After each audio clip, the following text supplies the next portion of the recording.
মঞ্চ বলে সেটাই বাংলার রক, আতু পাতু নয়, কড়া লড়াইয়ের মঞ্চ। তাই বলবো, তাই উচ্চারণ করবো রক মন্ত্র। জয় জয় জয়।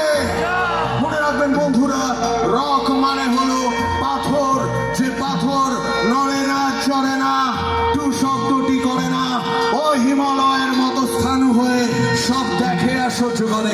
কিন্তু কিন্তু এরকমও পরিস্থিতি আসতে পারে যখন ওই পাথর প্রতিশোধ স্পৃহী হয়ে ওঠে, ওই পাথর অস্ত্র হয়ে ওঠে এবং তার নিস্তরঙ্গ জীবনে সব সহ্য করে সর্বংসহা জীবনের পুকুরে, নিস্তরঙ্গ পুকুরে একটা ঢিল হয়ে ছুঁড়ে মেরে সেই পাথর একটা তরঙ্গ তৈরি করতে পারে, একটা ঝাঁকুনি তৈরি করতে পারে।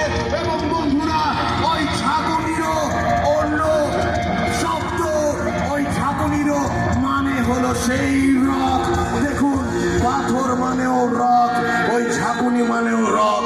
আর পাথরকে ওই ঝাঁকুনি সন্ধান দিচ্ছে যে সেই মঞ্চ বাংলা রক।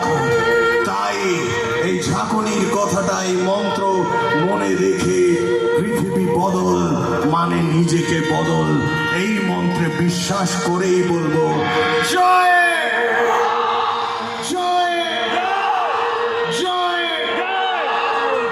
শুভরাত্রি সবাইকে, ভালো থাকবেন। আর আমাদের এই লম্বা সফরে আবার কোথাও না কোথাও